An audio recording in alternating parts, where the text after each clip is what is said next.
First, you're going to take your paper and you're going to fold it up like this into a triangle. Then you're going to take the top, that extra little piece, and you're going to fold it over like this. Flip it over, and then take your scissors and cut that little piece off. Don't throw it away, you're going to need it afterwards. Now you're going to fold it the other way, so you get a big X in the middle of your paper. Now take your pencil and your ruler and line up your ruler along the edge. You're going to go all the way around and you're going to make lines. And this is going to make a border all the way around. Make sure you make the crosses so they get little squares on the outside. Now trace your hand. You're going to trace your hand inside that middle square. You can see, like, I didn't trace my hand out into the border edge.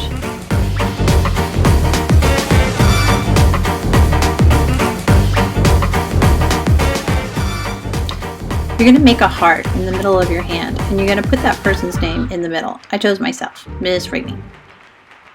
Then what I'm going to do is I'm going to make lines, little squares around the outside edges. I'm going to do this by laying down my ruler and making lines going across. I'm not going to write across my hands. It might not be even and you might have little gaps, but that's okay.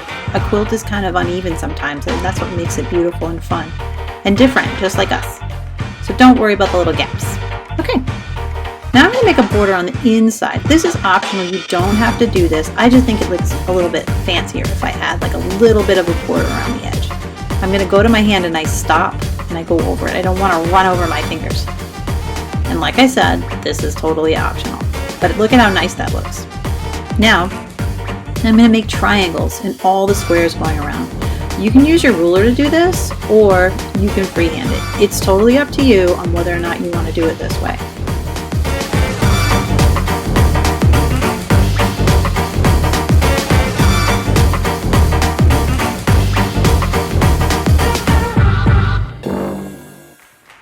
For this next step, after you make all your triangles, you can add an X in the box to make 4 triangles in each square.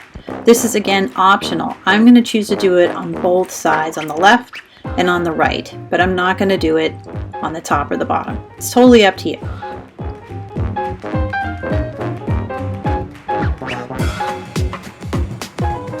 Now you're going to take that extra scrap piece of paper and you're going to write a list of the personality traits of the person that you chose. I'm going to make 5 spots, 1, 2, 3, 4, 5, and then I'm going to write down 5 adjectives that describe me. Loving, funny, creative, I'm going to draw a little thing right there, and curious. And the last one is outdoorsy, because I love the outdoors. I'm going to draw some little mountains there.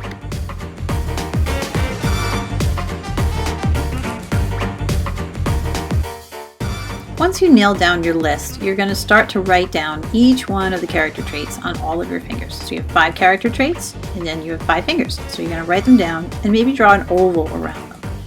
Then you're going to draw little pictures that kind of illustrate what each word is. So hearts for loving, laughing faces for funny, I put some art supplies for creative, curious, I put question marks and a magnifying glass, and the outdoorsy, I'm drawing a little outdoor mountain scene with a little lake next to it and the sun.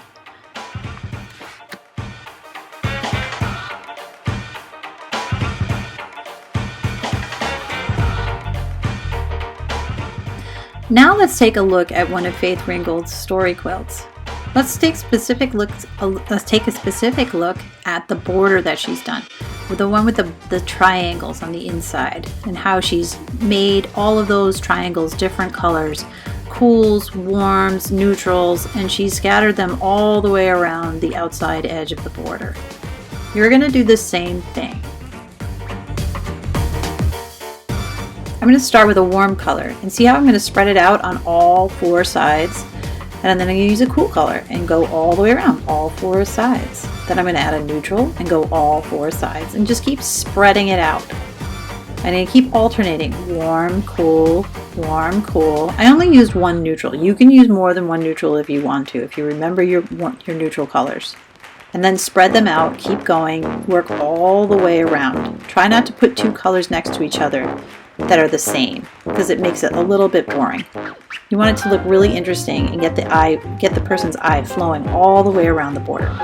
Notice how I left the 4 corners blank. I'm going to decide what I want to use in the corners. I could use an old inside of a bill, Sometimes in bill envelopes, they have these great patterns. That's what I'm going to use. And I just traced my ruler on both sides because it's the same size as the square. You could have used cardboard or something from a magazine if you wanted to. And I just like lay it down here and I cut a little square. And then I'm going to use that square as a measuring tool so that you can see how to cut, or like how big the squares need to be. Then I'm going to cut them up and I'm going to glue them into the four corners. I'm making them all match. It's up to you if you want to make them match. You can make them different if you wanted to. Then you're going to make the border, the inside border. It's up to you whether or not you want to use magazine or something else to color that inside border. I use magazines and I cut out a border around the outside edge, or you could just color it in with marker. Totally up to you.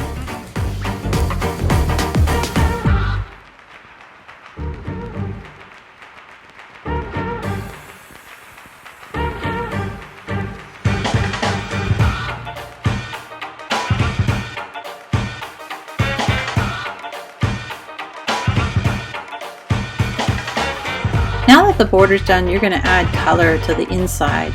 You're just going to, decided to use colored pencils, but it's up to you what you want to do. So you can color with markers, or you use colored pencils, or you could use crayons, and just have fun going over and adding color wherever you feel it's necessary. This is the fun part and the super creative you part.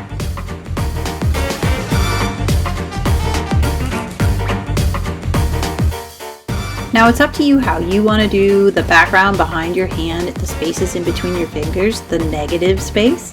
You could do it all one color, or you could do like I did and do different colors.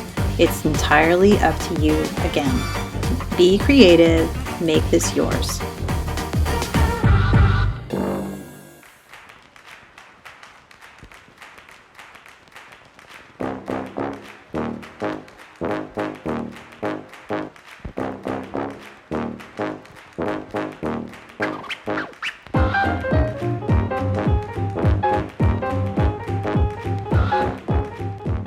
This last part, I'm outlining my hand with a nice dark color. I chose purple.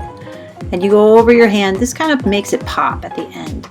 And then I'm going to go over all the little stitches to make it look like my little shapes on the inside of my hand look like patches. And it kind of makes it look more like a quilt.